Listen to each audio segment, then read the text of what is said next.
Bem-vindo ao Reddit Stories, onde a irmã da autora exige que ela minta sobre a gravidez. Sou eu o idiota por me recusar a mentir sobre a gravidez da minha irmã?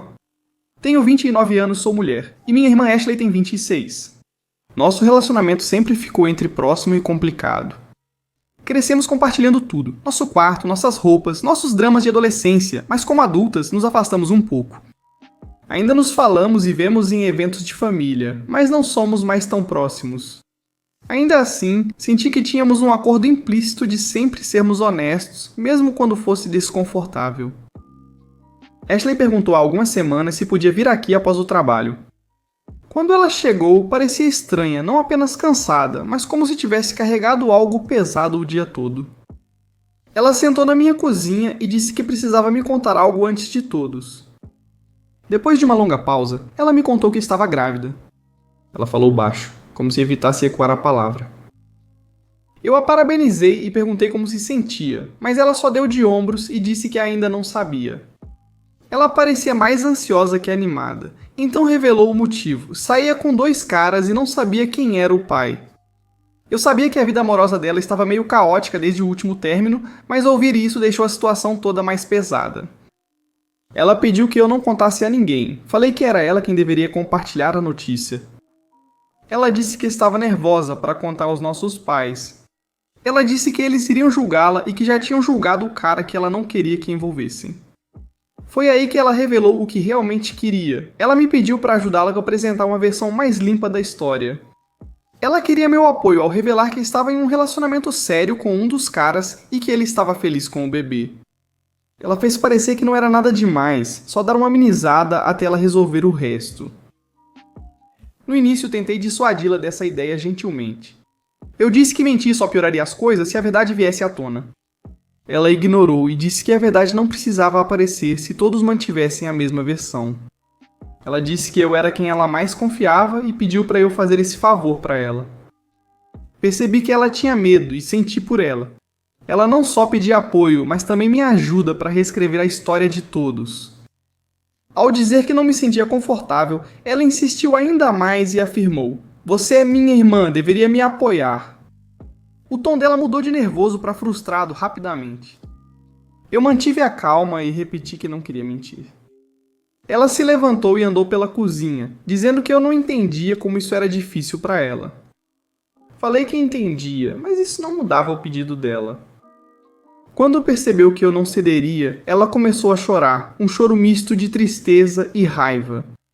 Ela disse que eu era egoísta, dificultava as coisas desnecessariamente e que lembraria que neguei ajuda quando mais precisou. Me senti péssimo, não por achar que estava errado, mas por ver o quanto ela estava perdida. Mesmo assim, eu não consegui dizer sim. Na manhã seguinte, acordei com várias mensagens dela, cada uma mais emotiva do que a anterior. Ela perguntou se eu tinha mudado de ideia, disse que tudo ia desmoronar se eu não interviesse. Eu disse de novo para ela que não ia mentir. Depois disso, ela ficou em silêncio. Mais tarde naquele dia, minha mãe ligou. A voz dela era tensa, como se segurasse o choro. Ela perguntou por que eu disse coisas tão dolorosas para Ashley. Eu fiquei completamente confuso. Ela disse que Ashley contou que eu a acusei de arruinar sua vida e neguei apoio por ciúmes. Parecia que toda a conversa tinha sido virada de cabeça para baixo. Tentei explicar o que realmente aconteceu, mas minha mãe não parecia convencida.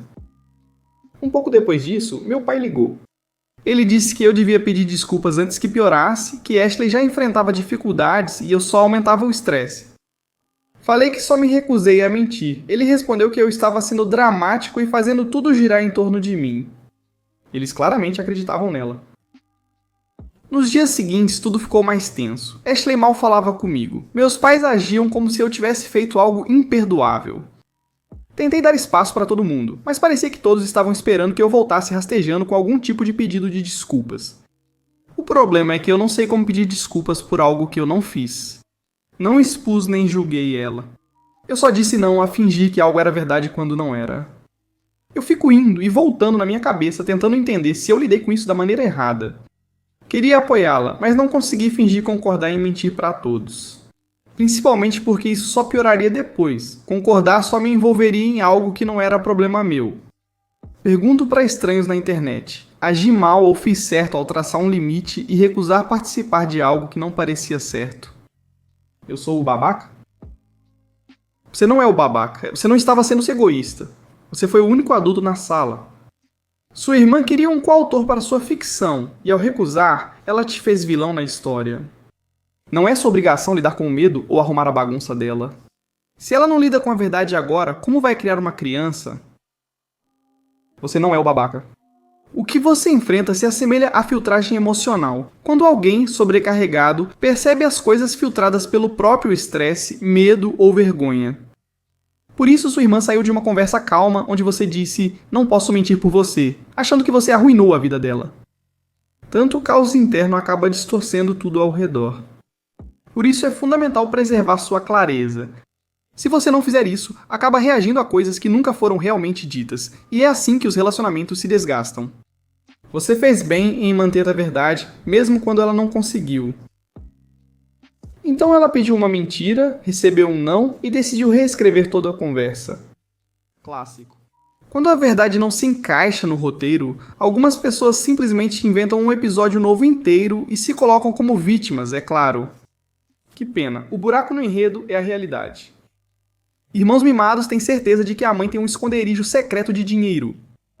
Minha mãe tem quase 80 anos, ela é esperta, independente e ainda trabalha no jardim dela toda manhã. Ela mora há 35 anos na mesma casa, que é seu orgulho e alegria. Meu padrasto faleceu há anos e desde então ela vive sozinha. Isso deveria ser o fim da história, mas meu irmão e minha irmã acharam que minha mãe escondia uma pilha secreta de dinheiro. Começou sutilmente. Eles a visitavam e agiam sempre de forma suspeita. Um conversava com ela na cozinha, enquanto o outro alegava ir ao banheiro e circulava pela casa.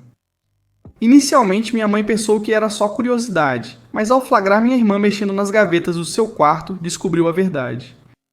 Eles tinham certeza de que ela escondia dinheiro em casa. A ideia surgiu da imaginação deles. Achavam que quando meu padrasto morreu, ele devia ter deixado algo grande para ela, como dinheiro, seguro ou ouro.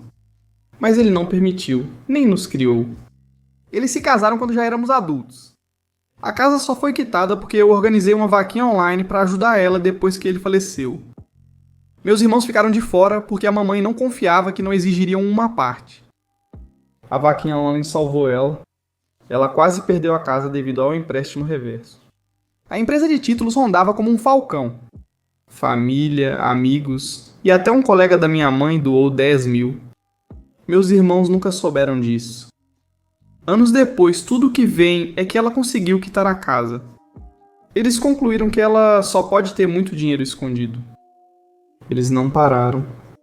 Eles ligam pedindo que ela seja justa e ajude a família. Eles querem que ela compre casas ou dê hectares de sua propriedade para eles.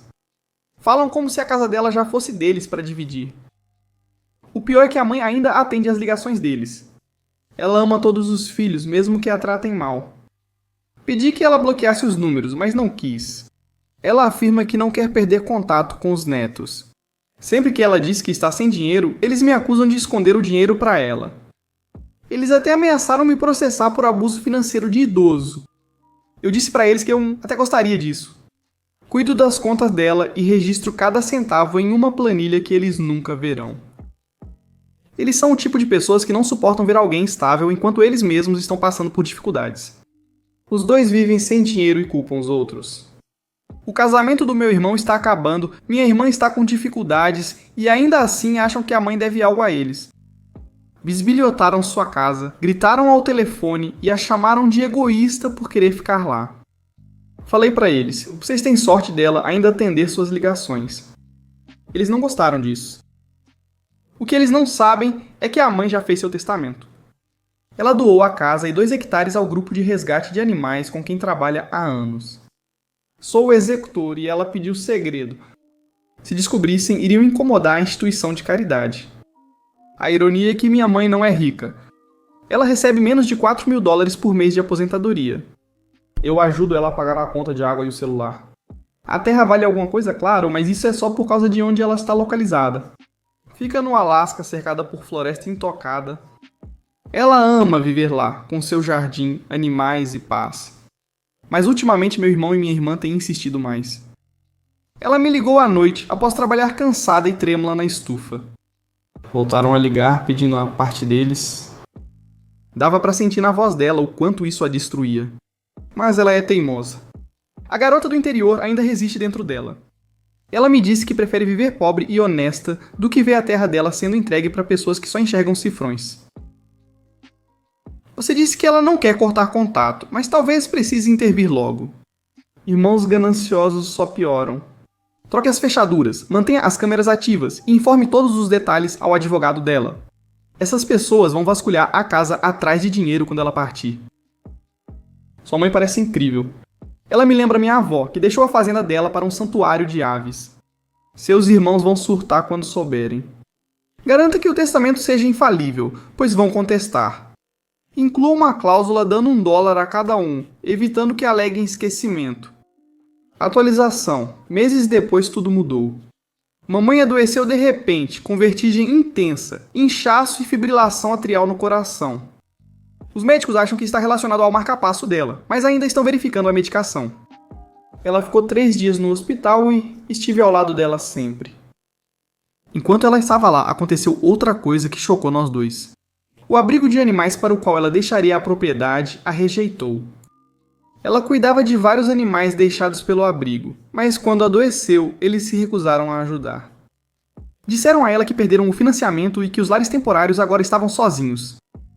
Aquilo foi a gota d'água, ela me disse ali mesmo que não deixaria mais a terra para eles. Ela resolveu reescrever todo o testamento.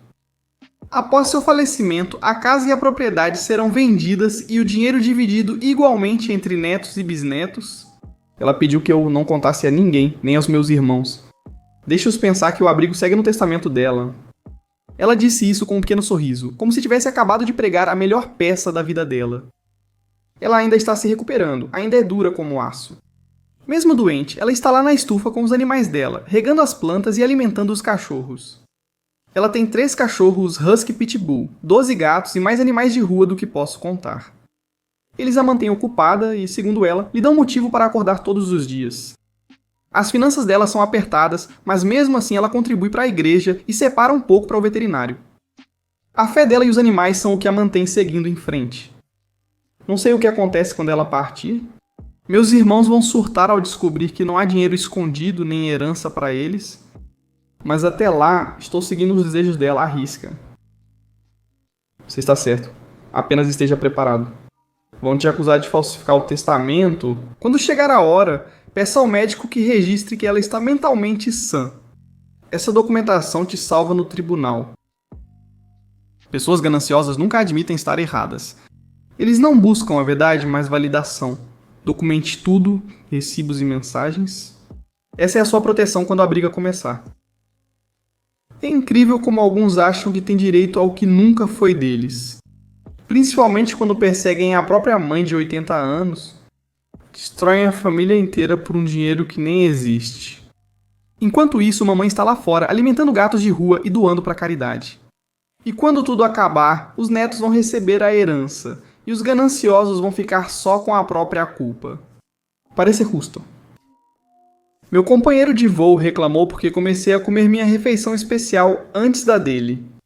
No mês passado, eu estava em um voo de longa distância dos Estados Unidos para a Ásia.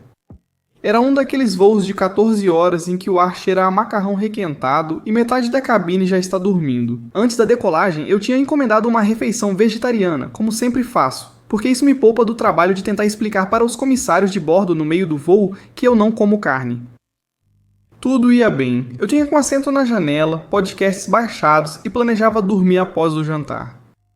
Meu companheiro de assento era um passageiro de meia-idade que parecia inofensivo o suficiente. Ela vestia camisa arrumada, usava fones e conversamos rapidamente sobre turbulência. Quase não conversamos, o que era ideal. Após algumas horas, as luzes da cabine diminuíram e o barulho dos carrinhos de refeição começou ao fundo. Quem viaja de avião com frequência sabe, refeições especiais sempre são servidas antes. O comissário de bordo trouxe a minha. Eu tinha pedido curry vegetariano com arroz e uma pequena salada e o cheiro da minha comida quente se espalhou pela nossa fileira. Desembrulhei tudo, abri a tampa e comecei a comer. Eu nem pensei 2 vezes sobre isso. Refeições de avião não são alta gastronomia, são combustível de sobrevivência. Minutos depois, notei que meu companheiro de assento me olhava de lado. No início, pensei que estava esbarrando no apoio de braço ou comendo rápido demais.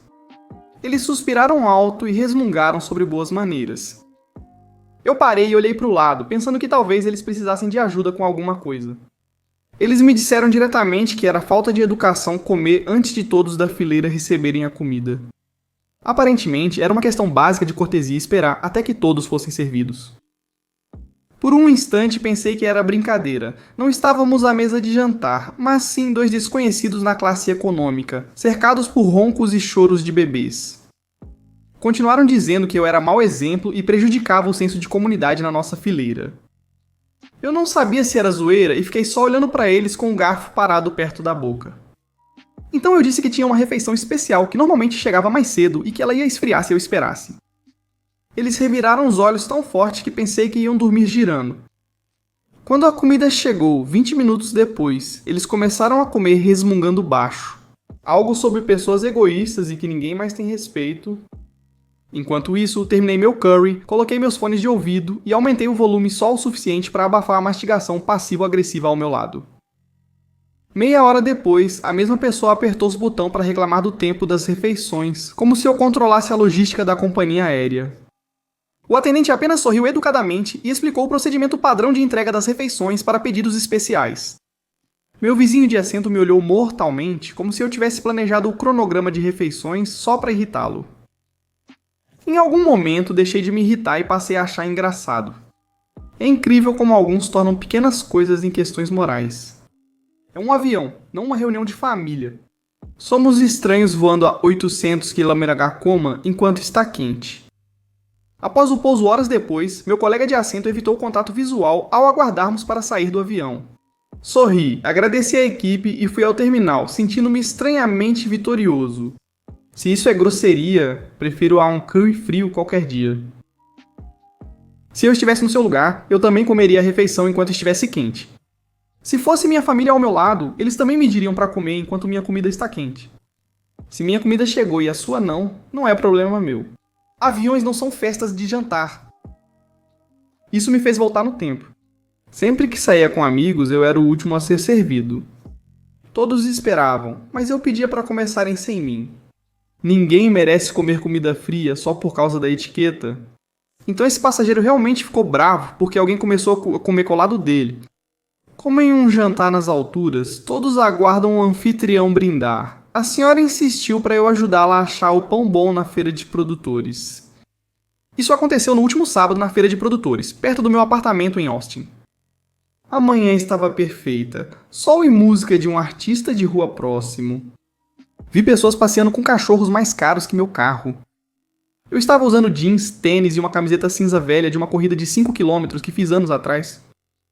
Eu carregava 2 sacolas reutilizáveis cheias de legumes e um café da cafeteria local. Parecia com qualquer outro cliente ali. Parei em uma das minhas barracas favoritas de um senhor mais velho que cultiva tomates com sabor verdadeiro. Enquanto eu comparava os tomates Relum na mesa dele, uma mulher se aproximou, olhou ao redor, me viu e disse: "Com licença, onde você guarda o pão bom, Saldo?" No início pensei que ela falava com o vendedor ou alguém atrás de mim, mas na verdade olhava direto para mim. Disse a ela educadamente que não tinha e continuei escolhendo tomates. Isso pareceu ofendê-la profundamente.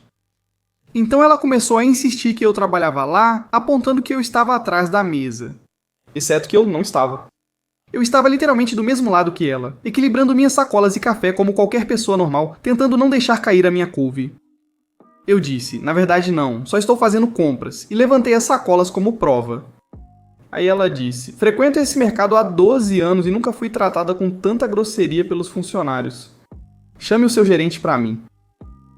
Acho que minha alma saiu do corpo e nem soube o que dizer. O vendedor, coitado, atendia outro cliente. Disse novamente: "Senhora, moro a 4 quarteirões, não trabalho aqui. Estou literalmente segurando compras." Era o que ela precisava para iniciar um discurso sobre os jovens de hoje e como ninguém quer trabalhar. E ela ia me denunciar para quem? Prefeitura? Sindicato dos agricultores? Nem sei. Nesse ponto, outros clientes já estavam começando a perceber. Eventualmente, o vendedor terminou com o cliente dele e veio até nós. A mulher imediatamente se virou para ele, reclamando de mim, o funcionário que se recusava a ajudá-la. O homem olhou dela para mim, para meu café, minhas sacolas e meu rosto, provavelmente preso entre confusão e desespero. Ele finalmente disse a ela que eu não trabalhava para ele. Disse que ele cuidava da barraca sozinho. Dava para ver o cérebro dela tentando entender aquilo. O rosto dela ficou vermelho. Sem pedir desculpas, ela pegou a bolsa e saiu apressada. Ela sumiu na multidão como se fugisse de vergonha, fingindo que nada ocorreu. O vendedor se virou, riu e me deu um maço de manjericão. Pedi desculpas e falei: agora você trabalha aqui, né? Eu agradeci a ele, peguei o manjericão e fui para casa fazer pesto. Voltando, comecei a repassar tudo na cabeça. Eu não conseguia entender como alguém podia confundir um cliente aleatório segurando compras, sem uniforme, tomando café com um funcionário. Talvez esse seja o segredo da lógica da Karen. A única resposta correta nessa situação é olhar para ela com preocupação ou pena genuína e perguntar se o cuidador dela sabe que ela está aqui sem supervisão. Funciona toda vez. Ver a raiva virar confusão e retornar à raiva já é uma recompensa. Algumas pessoas simplesmente são feitas para o conflito. Elas andam pelo mundo convencidas de que estão certas sobre tudo, e quando a realidade não corresponde a isso, elas encaram como um insulto pessoal. É como se elas não suportassem ser corrigidas, mesmo quando é sobre algo tão inofensivo quanto quem vende tomates. Elas veem um "você está enganada" como uma ameaça à segurança nacional. Eu trabalho no varejo há 30 anos. Isso acontece mais do que parece. As pessoas não sabem lidar com um não. Sempre me surpreende quantos clientes acham que podem denunciar alguém em uma barraca independente. Denunciar a gente pra quem? Pra mãe natureza? Essa mulher viu alguém com café e compras e achou que a pessoa trabalhava lá mesmo assim. É porque nada grita funcionário de mercado como uma pessoa aleatória equilibrando sacolas de compras e um copo de café. Karen quer que eu gaste $2.000 em um colar para sua melhor amiga. Minha esposa conhece a melhor amiga dela desde o ensino fundamental. A amiga dela é advogada e a família dela é bem de vida. Ela ganha bem e é generosa. Minha esposa já teve algumas coisas pagas por ela. Ela pagou a parte da minha esposa na viagem de despedida de solteira. Como as amigas não ganhavam muito, ela pagou. Ela também já pagou parte do aluguel da minha esposa 2 vezes e normalmente paga a conta quando ela e minha esposa saem para comer. Essa amiga agora vai se casar com um médico e eu não acho que eles tenham qualquer dificuldade para pagar o que quiserem. Minha esposa é dona de casa e sou mecânico. Trouxe um bônus de $3.000 para casa. E quando contei para minha esposa, ela imediatamente começou a falar sobre comprar para a amiga dela um colar muito caro de uma marca que ela sabe que a amiga realmente quer. Ela me mostrou, e o colar mais barato no site custava $2.000. Ela insistiu que eu usasse o bônus para dar um presente de casamento à amiga dela.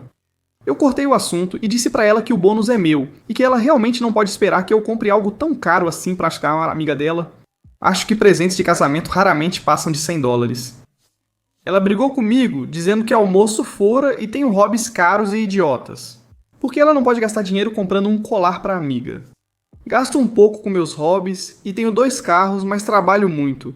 E a amiga dela consegue pagar isso sozinha. Ela vai se casar com um médico e ele já tem uma casa, enquanto nós ainda estamos alugando. Falei pra ela que é loucura, mas ela insiste que a gente calcule tudo o que gastei comigo no ano. Se passar de 2.000, devo pagar pelo colar. Acho absurdo comparar as duas coisas e não vou deixar ela comprar um presente caro pra amiga. Ela disse que a amiga já gastou muito com ela e que eu economizei porque a amiga sempre paga refeições e passeios, então não usamos nosso dinheiro. Sei que esse relacionamento desequilibrado não é o ideal. Mas então ela deveria recusar fazer qualquer coisa que custe muito e deixar a amiga decidir se quer apenas passar um tempo juntas sem fazer algo que envolva gastar dinheiro. Ela não quer falar comigo e me pergunto se sou o idiota. Você é o idiota pelo que parece ser uma distribuição desigual de dinheiro e ou de opinião sobre como ele é gasto. Se o cônjuge fica em casa, o provedor não pode considerar a renda só dele. Não é meu dinheiro, e sim nosso. Apoiar seu cônjuge em casa vai além de suprir necessidades básicas, enquanto você gasta com hobbies caros, vários veículos e reclama de alugar ao invés de ter casa própria. Sua esposa tem razão em questionar seus gastos com lazer. Se você quer saber se está sendo idiota, atenda ao pedido dela e some o que gastou consigo neste ano. Talvez ela esteja certa. Você gasta mais consigo e deixa pouco para ela. Alguns veriam isso como abuso financeiro, devido à dinâmica de poder. Como provedor, você tem toda a vantagem. Não seja um idiota.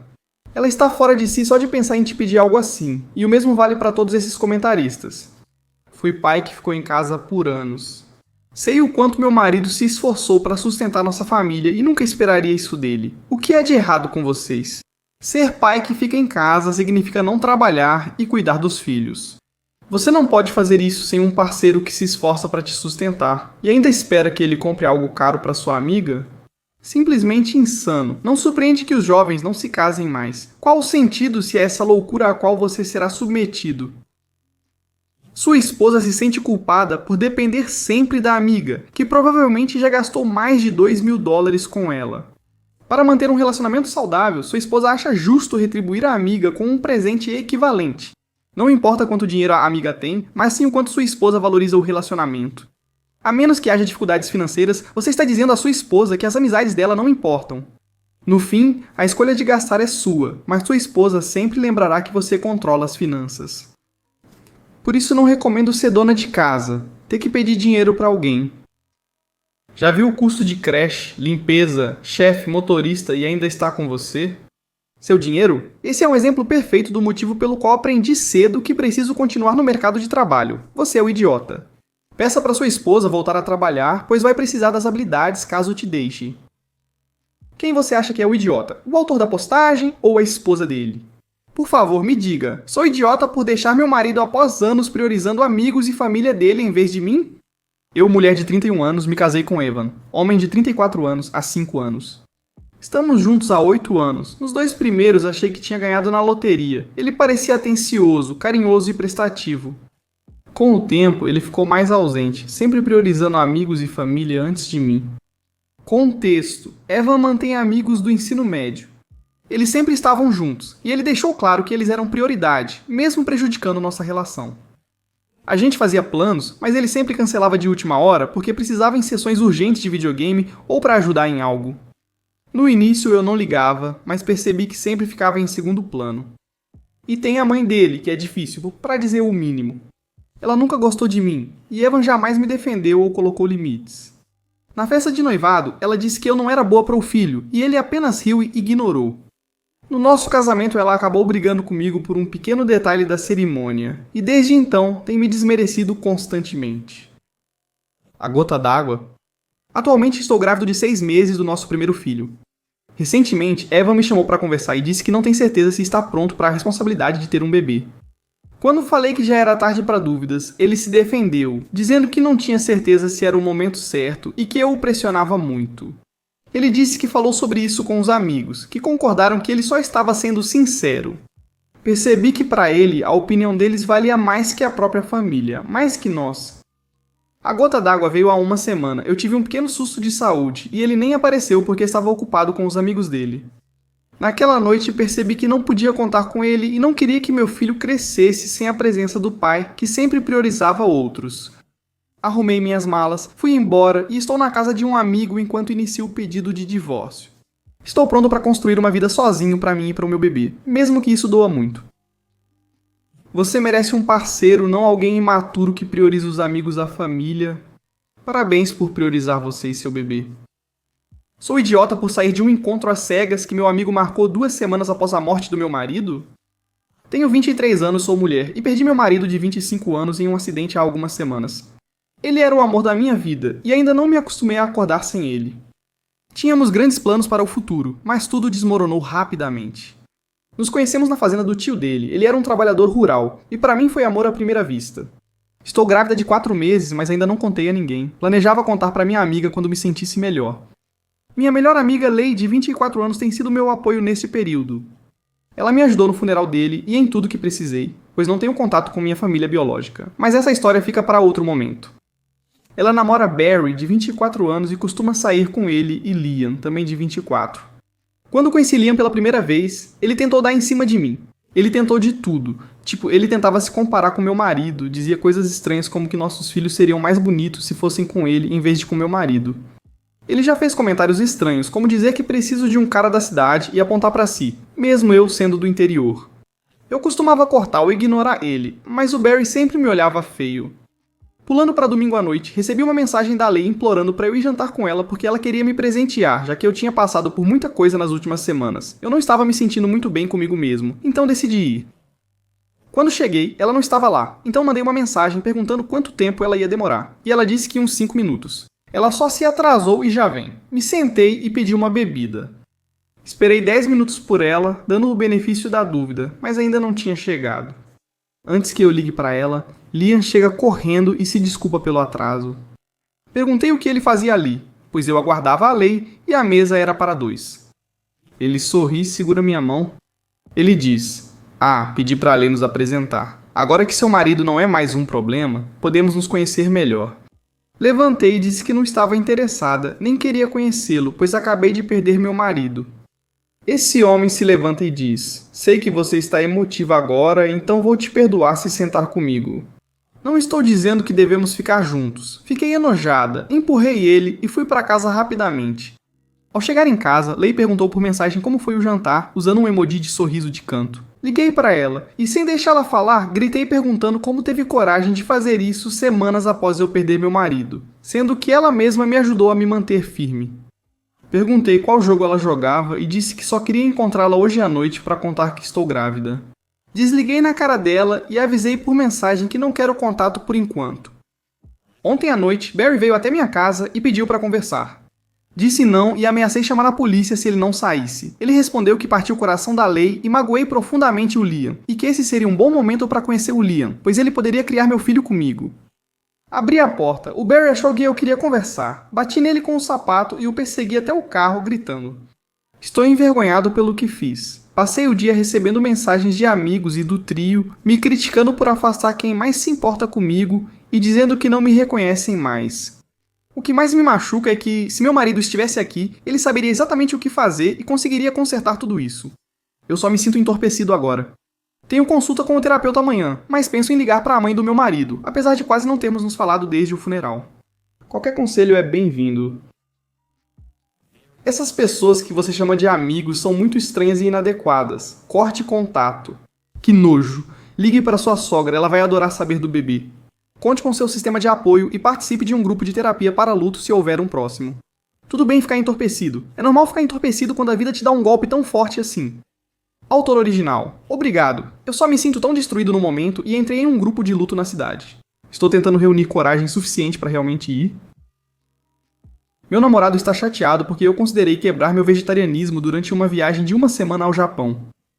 Tenho 34 anos, sou mulher e vegetariana há cerca de 4 anos. Meu namorado, também com 34 anos, gosta muito de carne. Ele cozinha muito bem e gosta de carnes, especialmente bife. Ele nunca pediu que eu comesse carne de novo, e eu nunca pedi que ele parasse. Não me importo com o que ele come, é escolha dele, como de qualquer um. Eu não falo sobre ser vegetariano, não faço propaganda disso e tento resolver minha própria comida, se for necessário, para não incomodar os outros. Às vezes é difícil achar restaurante com opção vegetariana além de salada, por isso me esforço para procurar um lugar que agrade a todos. Minha escolha de ser vegetariano não parece ter sido um problema ou causado algum grande incômodo, mas talvez eu esteja enganado. Quando fui viajar de férias com a família do meu namorado por 1 semana, a mãe dele revisou a receita de risoto dela para usar caldo de legumes em vez de caldo de frango, assim eu poderia comer. Não pedi, acho que meu namorado sugeriu, eu fiquei muito grato. Durante as férias de 1 semana, meu namorado e eu buscamos restaurantes com opções vegetarianas para mim. Nós comemos principalmente em restaurantes de frutos do mar, por causa do lugar onde estávamos de férias, e eu consegui encontrar um hambúrguer vegetariano, ou algo assim na maioria dos lugares. Em breve, viajo a trabalho para o Japão. Eu disse ao meu namorado que estava pensando em comer carne durante essa semana para poder experimentar totalmente a cultura e a comida. Isso inclui sushi, bife, ramen e similares. Não tenho certeza se vou conseguir realmente comer carne durante a viagem, porque acho que vou me sentir culpado por isso. Sou vegetariano porque me incomoda o modo como os animais são criados e explorados. O que eu mais sinto falta é de sushi e bife, mas de novo eu me abstenho. Meu namorado está chateado porque eu quebraria o vegetarianismo nessa viagem de 1 semana, mas não faria isso para comer um bife com ele. Isso faz ele se sentir desvalorizado, como se a viagem e os colegas fossem mais importantes que ele. Ele cria laços ao compartilhar comida e gosta de cozinhar para os outros. Ele nunca preparou um bife para mim e nunca compartilhamos esse jantar juntos. Já fomos a churrascarias, mas eu como outra coisa. Não é igual curtirmos um bife juntos. Ele disse que todo o esforço para me acomodar como vegetariana agora parece desperdício. A mãe dele faz risoto sem caldo de frango, procura restaurantes com opções além de salada, e ele prepara stir fry ou outros pratos deixando a carne separada. Ele quase chorou porque não podíamos comer bife juntos. Eu entendo que isso faria ele se sentir mal por eu considerar comer carne durante a viagem, mas eu não me ofereci para comer um bife com ele. Me sinto mal por fazê-lo se sentir menos importante ou digno. Eu pedi desculpas por isso e pedi desculpas por fazê-lo se sentir assim. Eu disse para ele que não era isso. Não é que ele não seja digno, é que essa viagem provavelmente é única na vida. E eu tenho medo de que se eu comer bife aqui em casa com ele, isso acabe virando uma ladeira escorregadia. Falei pra ele que não quero parar de ser vegetariano. Como eu lido com isso? Eu contratei minha mãe pra cuidar da casa e do cachorro por uma semana, e voltei pra casa e tava tudo uma bagunça. Semana passada, minha esposa e eu fomos a um festival de música por 5 ou 6 dias. Eu contratei minha mãe, ela precisava do dinheiro, eu precisava de alguém para cuidar do cachorro, para tomar conta das coisas enquanto estivéssemos fora por um preço combinado. Limpamos a casa antes de sair, deixamos instruções para ela cuidar do nosso dog alemão, abastecemos a geladeira, anotamos as senhas do Wi-Fi do computador e pagamos adiantado para ela. Avançando para ontem, chegamos e encontramos várias coisas que tinham sido feitas na nossa casa e isso me deixou furioso. Minha esposa e eu, na casa dos 30, acabamos de comprar nossa primeira casa, já reformada e do jeito que gostamos. A lista é a seguinte. Todas as paredes da casa tinham sido pintadas com uma cor que não combinava com o nosso esquema de cores habitual. O trabalho estava incompleto e irregular em quase todas as áreas. A pintura anterior estava perfeita e tinha só 7 meses. Faltando tampas de tomadas elétricas. Até agora não sei o motivo. Mais de 100 bitucas de cigarro no meu vaso de rosas na frente de casa. Itens sumiram, outros fora do lugar, quadros e buracos nas paredes. Nós não pretendíamos pendurar nada ainda até decidirmos o que queríamos pendurar. Uma luminária de oficina foi fixada na parede acima da mesa da cozinha. Uma escada de 2 metros foi colocada sobre discos de vinil, destruindo 3. Chave reserva feita pelo namorado da minha mãe. Agora acho que preciso trocar as fechaduras. Cama de cachorro jogada na lama, fita adesiva sobre detectores de movimento e campainha Ring. Sem falar no motivo principal pelo qual precisei dela em primeiro lugar, o cachorro. Ele ficou do lado de fora aparentemente o tempo todo. Ele dorme dentro de casa e entra com frequência para se aquecer. Mal foi alimentado, e a cama dele está coberta de lama e chuva. Acho necessário jogá-la no lixo agora. Naturalmente perdi a cabeça e a calma. Comecei a gritar imediatamente que aquela não era a casa deles. Não era justo tratarem nossa casa como deles, fazendo o que queriam. Suspeito até que poderiam estar sob efeito de algo. Só consigo racionalizar o modo de pensar deles assim. O tempo todo, minha mãe negou responsabilidade pelas ações deles, chorou e me chamou de ingrato. Sinto que minha mãe me manipula porque estou chateado. Nosso relacionamento agora está ainda mais abalado do que antes, e minha esposa não quer que ela volte aqui. Já imaginei essa cena várias vezes e me sinto muito mal por ter gritado com ela. O que me deixa furioso é ela nunca assumir responsabilidade e agir como se tudo estivesse normal. Eu fui idiota ou tinha razão em me chatear? Atualização. Cortei totalmente contato com minha mãe e bloqueei o número de celular dela. Troquei as fechaduras e iniciei o conserto da minha casa sozinho. Meu cachorro está animado e tem consulta no veterinário amanhã. Agradeço muito o apoio de todos que estão lendo e comentando neste post. Vou responder o máximo possível. Obrigado. Você não é o idiota, eu denunciaria. Você pode processá-la, mas a menos que ela tenha dinheiro ou algum tipo de bem, provavelmente você não vai conseguir muita coisa. Autor original. Pensei nisso. Não consegui me obrigar a processar minha mãe. Mesmo que eu conseguisse, a situação é como você imagina. Ela está sem nada, só tem um carro. Imaginei. Ainda pode ser uma boa ideia prestar queixa. Tente falar com seu seguro residencial para ver se é possível recuperar parte do valor dos danos. Sempre vale tentar. Você não é o babaca, mas isso é sério o caso de chamar a polícia.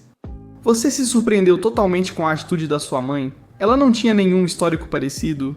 Porque nesse caso, eu gostaria que a mãe fosse avaliada para problemas neurológicos. Se não, se você deveria ter suspeitado que isso poderia acontecer, você deve um enorme pedido de desculpas ao seu parceiro. E você deve jurar que finalmente tirou as vendas dos olhos e não está mais em negação. Troque as fechaduras. Pronto. É hora de dizer à mamãe que ela só pode fazer parte da sua vida quando estiver sóbria. O que você faria nessa situação? Processaria sua mãe? Conte pra gente. Processar não é nada perto do que eu faria. Me recuso a cozinhar para minha família porque minha mãe compra ingredientes errados. Tenho 24 anos, sou mulher e moro com meus pais. Tenho um emprego e pago aluguel, mas não consigo bancar um apartamento sozinha com meu salário atual. Indo ao problema, minha mãe sempre compra a versão errada ou mais saudável do que precisamos para cozinhar ou comer. Exemplo: Nesquik sem açúcar, margarina em vez de manteiga, versões sem gordura de qualquer coisa que não precisa ser sem gordura. Eu tenho uma receita incrível de molho Alfredo, é delicioso e eu adoro. É saudável? Não, mas nem tudo precisa ser, ainda mais quando ninguém aqui em casa é doente ou tem sobrepeso. Minha mãe queria que eu fizesse para o jantar e perguntou o que eu precisaria para preparar, então eu disse o que eu iria precisar. 2 xícaras de creme de leite fresco, um pacote de queijo parmesão ralado, uma barra de manteiga, farinha, temperos e água do cozimento do macarrão. Ela só precisava comprar creme de leite fresco, queijo parmesão ralado e um pouco de manteiga. O resto já tínhamos. Falei que sem esses ingredientes a receita não funciona nem fica gostosa e que não era para substituir nada, senão eu não faria o jantar. Com o que ela chega em casa? Um galão de leite 2%, um pote de queijo parmesão ralado com baixo teor de gordura, daquele tipo que você coloca no espaguete, e uma embalagem de creme vegetal Smart Balance. Nada disso era útil para o jantar. Eu perguntei se a loja estava sem tudo e ela me disse que não, mas que essas coisas funcionariam melhor. Já tentei antes com creme de leite e parmesão ralado. Não fica nem metade tão delicioso quanto quando é feito com creme de leite fresco e queijo ralado. Falei para ela que queria tudo exatamente como pedi, sem trocas, e que eu não faria. Ela surtou. Ela disse que não tinha mais o que fazer pro jantar e não sabe fazer como eu. Ainda assim, ela não seguiu instruções simples. Antes que qualquer um de vocês pergunte, por que você não foi ao mercado? Eu não fui porque ela disse que pegaria tudo e prometeu não substituir nada, apenas pegar o que eu pedi. Eu não me importava com a marca ou qualquer coisa que ela pegasse, podia ser tudo marca do mercado, tanto faz pra mim. Só precisava de creme de leite fresco, manteiga e queijo parmesão ralado. Agora ela está me chamando de ingrato e de não cooperativo, junto com várias outras coisas que dão a entender que eu sou burro e que tem algo errado comigo, além de ameaçar me expulsar se eu não fizer o jantar. Então, eu sou o idiota por não fazer o jantar porque minha mãe comprou os ingredientes errados. Você não é o idiota. Primeiro de tudo, margarina faz mal pra você. É uma porcaria artificial. É melhor consumir alimentos que seu corpo processa bem, mas com moderação se forem gordurosos. Sério, qual que é a lógica da sua mãe? Quando faço, não fica bom. É porque você não faz direito. A mãe dela é o tipo de pessoa que deixa aqueles comentários irritantes em receitas online. Eu fiz isso e ficou horrível. Eu troquei o creme de leite por leite desnatado, a manteiga por margarina, e usei levedura nutricional em vez de parmesão. Ficou aguado com gosto de chulé. 0 estrelas. Não é o Jack. Há uma disputa de poder aqui. Se sua mãe prefere uma refeição saudável e leve, preparem brócolis na manteiga e peixe grelhado. Fazer Alfredo com pouca gordura compromete o sabor. Esses comentários são absurdos. A autora diz que paga aluguel, mas o valor está abaixo do mercado, pois afirma não conseguir bancar um apartamento sozinha. Provavelmente, a mãe da autora original faz o jantar todas as noites e pediu para a autora original fazer o jantar pelo menos uma vez. A autora original quer que a mãe pague pelos ingredientes, mas depois se recusa a cozinhar porque eles estão errados. A autora tem 24 anos, mas vocês a tratam como se tivesse 16. Bem, quem você acha que está errado, a autora original ou a mãe dela? Por favor, nos conte, nunca mexa com o Alfredo de alguém. Eu sou o errado por encerrar? Eu sou o errado por acabar com as noites de jogos com meu namorado e os amigos dele, já que eles esperam que a gente só fique sentada assistindo eles jogarem videogame. Meu namorado e amigos gostam de jogar videogame juntos. Não tenho interesse em videogames. O problema é que, por algum motivo, ele e os amigos acham que videogame é a coisa mais interessante do mundo. Você sabe como quem curte esportes faz a namorada assistir aos jogos? Ele e os amigos esperam que nós mulheres façamos o mesmo. Admito que tentamos uma vez. Foi chato e perda de tempo. Nenhuma de nós tinha interesse em simplesmente ficar sentada lá assistindo eles jogarem. Mas por algum motivo, os caras achavam que isso de alguma forma contava como um encontro em grupo e achavam que era ótimo. Eles começaram a fazer planos para repetir isso e eu intervi e disse: "Ei, vocês podem jogar, mas nós não vamos ficar só sentados assistindo vocês jogarem videogame." Eles não entendiam por que não gostávamos, já que eles preferem assistir pessoas jogando e sempre acompanham streamers. Eu disse: se a gente vai sair em grupo, todos precisamos, fazer as coisas juntos e interagir. Eles retrucaram dizendo que a gente podia simplesmente se juntar a eles jogando, e eu só disse que sei que não tenho interesse nisso. E algumas das outras mulheres também concordaram e disseram o mesmo. Os caras estão chateados comigo porque, pra eles, estraguei a noite de jogos, que era algo pra todos aproveitarem. Não entendo por que eles não jogam juntos sem levar as namoradas entediadas. Meu instinto diz que alguns deles estavam usando isso como uma forma de fingir que estavam passando tempo com as namoradas. Assim eles não são vistos como maus namorados. Decidi responder algumas perguntas antes de ir. Primeiro, ele já joga com esses amigos várias vezes por semana. Não se trata de não querer que ele jogue. Os hobbies dele são os hobbies dele, e ele não é um cara largado que não toma banho. Não me incomodo com ele jogando. Ele também tem outros amigos. 2. Não, as mulheres não se conhecem fora disso. Isso não são amizades surgindo, nem uma sitcom fofa. Não buscamos criar um grupo de amigos aqui. 3. Não gosto de jogos de tabuleiro ou Dungeons and Dragons. Isso vale para a maioria das mulheres também. Por favor, parem com as recomendações. E por que todos são tão obcecados por vinho? Como os outros comentários insistem que deveríamos pegar vinho. Por quê? Pare. Não seja o chato, isso parece entediante. Há outro cômodo na casa ou nas casas das outras moças onde você possa ficar à vontade? Noite de cuidados, jogos de tabuleiro, etc. Ou simplesmente tenham uma noite das garotas, enquanto eles fazem a noite de jogos deles em casa. Como isso não foi óbvio? Meu grupo faz isso desde que nossas esposas eram namoradas. Se as garotas não quiserem jogar e os caras forem chatos, elas deviam fazer outros planos. A menos que não se conheçam ou não se gostem. Autor original. Não, a gente não se conhece. Só temos em comum que nossos namorados são amigos. Acho que muitos namorados acreditam que séries como Friends e How I Met Your Mother refletem a vida real e pensam que todos querem sair em grupo só porque você namora um dos caras. Você acertou em cheio. Os caras acham que se todo mundo está na mesma sala é uma atividade em grupo e, portanto, estão passando tempo juntos. Mas não é assim. É eles jogando egoístamente enquanto suas parceiras ficam olhando para uma tela. Arranjem namorados melhores. Quem você acha que foi o babaca, a autora ou o namorado? Conta pra gente. Gamers, levantem-se. Não vamos mais aceitar ser tratados desse jeito. E para de falar de Dungeons and Dragons desse jeito, mano. Esse é o meu jogo, pô. O Warehouse Club não cobre o preço do próprio encarte, ou pelo menos é o que dizem. Em meados de outubro de 2019, comprei um novo Microsoft Surface Pro 7 em uma Warehouse Club conhecido pelas ótimas amostras de comida. O computador é incrível, ainda funciona muito bem.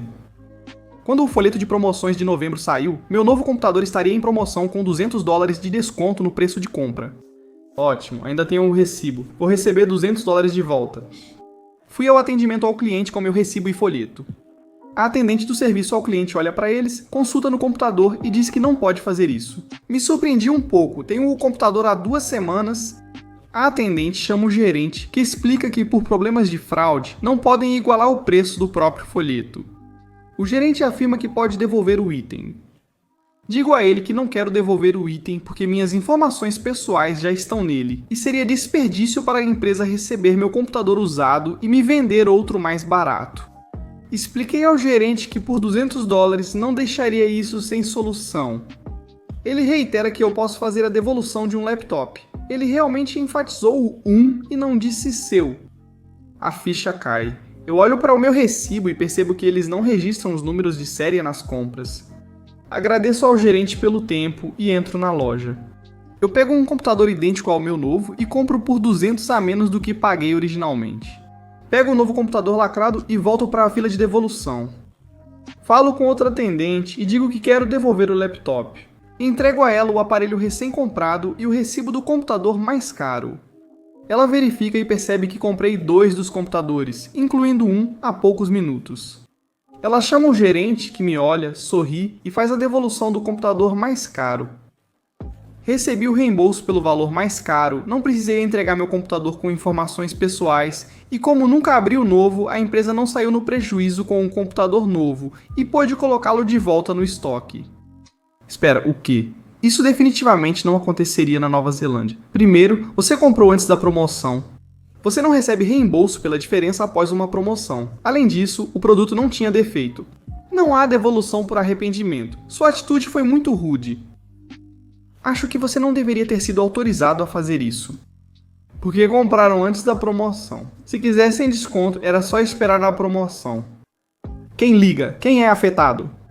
Então, para contornar uma política da empresa sobre fraude, o gerente pediu para você cometer fraude. Isso não é fraude. O autor original tinha um recibo dizendo que podia devolver o item dentro desse prazo por esse valor. O autor original recebeu de volta o valor pago e a loja recebeu de volta o item vendido. Não é como se o autor tivesse comprado a versão de 256 GB e devolvido a de 128 GB. Financeiramente e em termos de estoque, a empresa não está nem melhor nem pior do que se o autor original simplesmente nunca tivesse feito a compra. As empresas preferem que os clientes façam o que o autor original fez, por isso o gerente não teve objeções, do que se recusarem a comprar lá no futuro porque se sentiram lesados por terem gastado $900 em algo que custava $700 uma semana depois e ficaram no prejuízo de $200 de diferença. Que bom que recuperou $200, mas a política de igualar preços não funciona assim. Você comprou antes da promoção e quando ela começou ficou chateado e tentou reaver o dinheiro. Isso é coisa de Karen, mas de novo, fico feliz que você tenha recuperado seu dinheiro. Eu tentei algo assim antes, e o gerente ficou furioso comigo, ameaçou chamar a polícia e fez o maior escândalo. Comprei uma televisão no Walmart, descartei a caixa e o recibo, e depois notei uma linha de pixels mortos à esquerda. Fui tentar devolver e me disseram que não posso devolver sem a caixa ou o recibo. Comprei outra igual, coloquei uma televisão na caixa da outra e fui devolver as duas. E o mesmo gerente simplesmente surtou com isso. No final ele acabou cedendo e processou as duas devoluções. Mas parecia que eu o obrigava a pagar pelas televisões do próprio bolso. Liguei para uma atriz sobre o chilique dele e depois não o vi mais. Meu amigo e colega encontrou uma televisão descartada na rua. Ele é esse cara, mas muito talentoso e trabalhamos bem juntos. Ele ligou a televisão, mas ela tinha alguns problemas. Sem desistir, ele foi à Best Buy, comprou a mesma televisão, levou para casa, trocou o número de série com vapor e colocou sua televisão quebrada na caixa. Economizou cerca de $3.000. O que você acha? Alguém está fazendo algo errado? Por favor, conte-nos. Humanos, cara, humanos. Sou babaca por avisar meus amigos que sempre se atrasam um horário antes só para chegarmos na hora? Tenho 32 anos, sou mulher e amiga desse grupo de mulheres de 30 a 32 anos desde o ensino médio. Eu amo todas elas, mas quando a gente planeja alguma coisa, elas estão sempre atrasadas, uma depois da outra. Sempre me deixa maluco. Um ano quase perdemos o voo de volta por causa delas. Elas sempre dizem que esqueceram da hora ou acharam que tinham mais tempo e enrolaram. Chegou ao ponto de eu ir encontrar com elas porque me recuso a me envolver nesse drama. Ano passado fui sozinho ao aeroporto porque todos estavam dormindo e não acordavam. Eles perderam o horário do check-out e tiveram que pagar por um dia extra. Depois quase não conseguiram chegar ao aeroporto a tempo para os voos deles. Parece que sou insistente em garantir que saiamos no horário, considerando trânsito, acidentes, atrasos e até buscando atalhos se preciso. Dividir carona com eles quase me fez chegar atrasado ao trabalho. Aprendi, agora tiro um dia extra de folga por precaução. Nossas férias sempre são divertidas e tranquilas, e essas foram assim até o fim. Todos nós escolhemos uma noite para planejar os eventos. A minha foi sexta-feira, um dia bem relaxante. Marquei pedicure para 9h30, mas disse que era 8h45.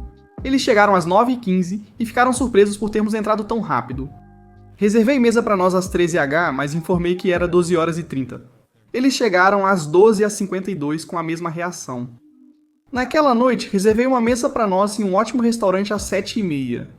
Disse a eles 6h45, mas chegaram 7h10. Foi uma ótima noite. No domingo me despedi, fiz check-out do hotel e peguei meu Uber para o aeroporto, onde embarquei no voo às 2h. Cheguei em casa às 8h e ao ligar o celular fui praticamente atacado no grupo de mensagens. Eles saíram tarde novamente, um perdeu o voo e discutiram sobre isso.